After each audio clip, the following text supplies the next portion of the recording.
A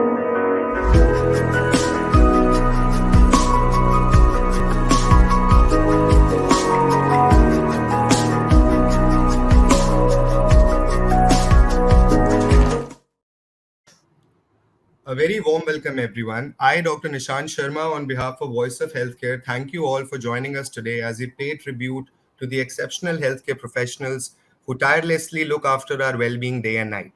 Voice of Healthcare, along with our supporting partner Apollo Hospital, has taken this initiative to recognize National Doctors Day through our video series Know Your Doctor. This series aims to showcase the diverse interests and passions of our esteemed doctors. On this National Doctors Day, let us express our gratitude towards these extraordinary individuals.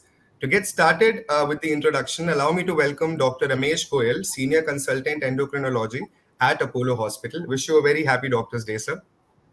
Thank you.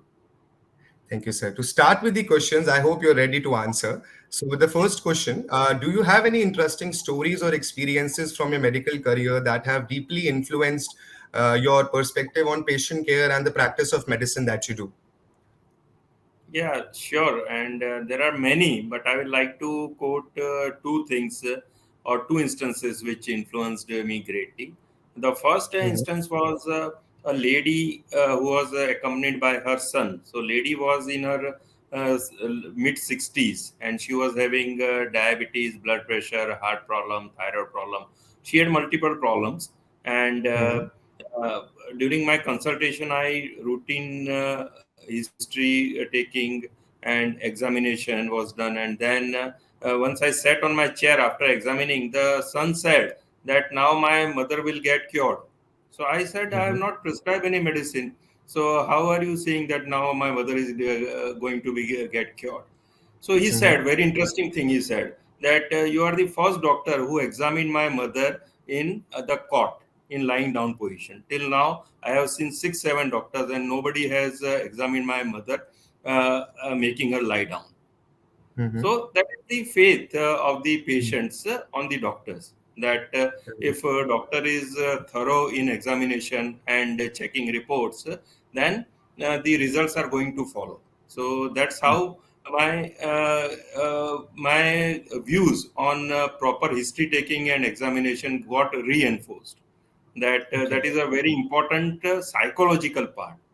So in this era of modern medicine, to many, the clinical examination might not mean much because everything is there in the reports.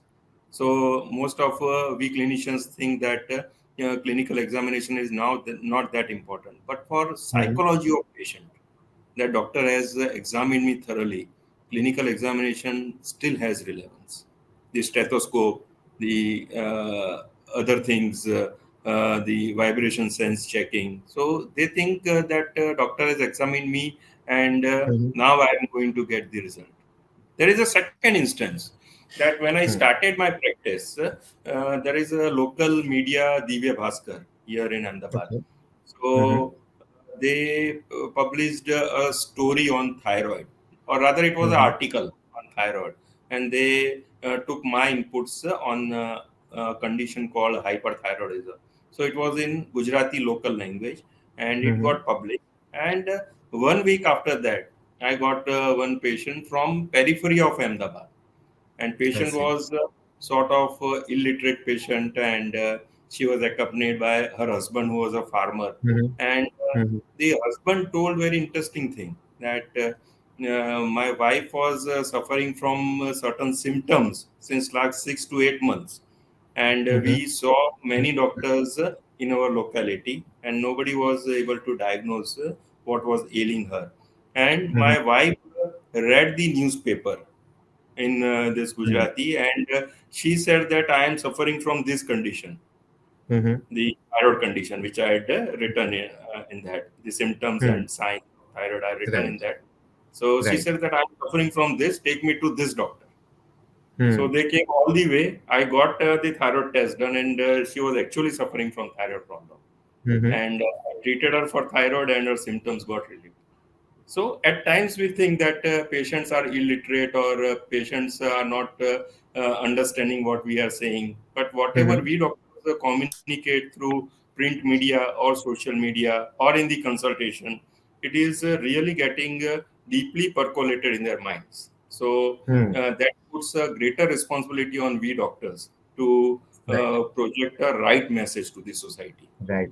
because Right, people sir. are reading and people are watching and Mm-hmm. people are. Right, sir. That is a very insightful answer. Yeah. Yeah. So moving on to the second question, India is often referred to as the diabetes capital of the world. So, I mean, what do you think are the reasons for this? And a second part to this question would be, how do you think we can overcome this? So first part of the question, that India is considered, no, India is diabetes capital of world now, officially. It has Right. overtaken China, and we are Mm-hmm. having largest number of diabetic people in a single country now. Officially, we are 10 crore Mm-hmm. of diabetic people in Right. our country. So there are multiple reasons for this, Nishan. The first reason is we are genetically predisposed to developing diabetes. So Mm-hmm. we already and we always had the genes predisposing us to development of diabetes, and then came the urbanization, modernization, stress. So sedentary Mm-hmm. lifestyle, obesity, overweight, stress, and lack of physical activity. So all Mm-hmm. these things contributed. They added the fuel to the fire. So fire Mm-hmm. was always there in form of genetic predisposition, Genetic but then the preparation. fuel was added by the Mm-hmm. wrong sort of lifestyles which we are following Mm-hmm. due to urbanization. And I see. the combination of this genetic predisposition and lifestyle has led to explosion of diabetes in our country. And how can we manage it? Yes, the effort is required at the individual level, at family level, and at national level. So Mm-hmm.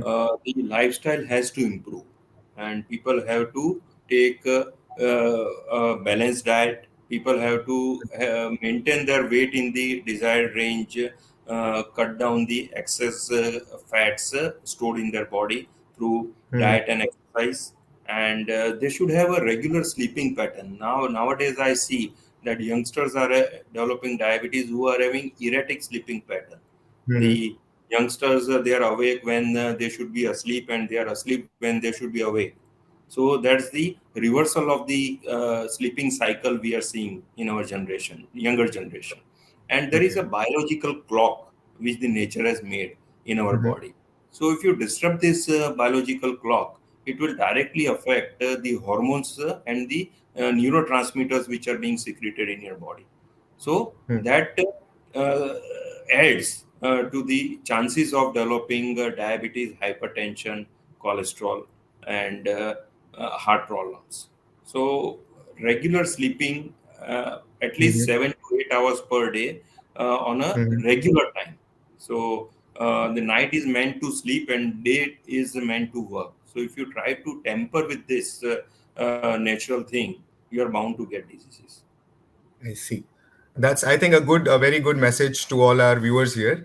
So, with that, I will move on to the last question. This would be a more personal front. Like, what kind of a message would you like to give to all your fellow doctors on this National Doctors Day? So I will like to congratulate them on this occasion of National Doctors Day, to all my Mm-hmm. colleagues. And the only thing I would like to say is that God has given us the opportunity to serve the ailments of the mankind, and we should do this with full zeal, enthusiasm, and honesty. Lovely, sir. So, with this, I would like to end the session here. I would like to thank you, along with all the doctors of our nation who selflessly serve the common man's health. Together, let's salute to their dedication, compassion, and the unwavering commitment to India's health. So, I thank you, sir. Thank you.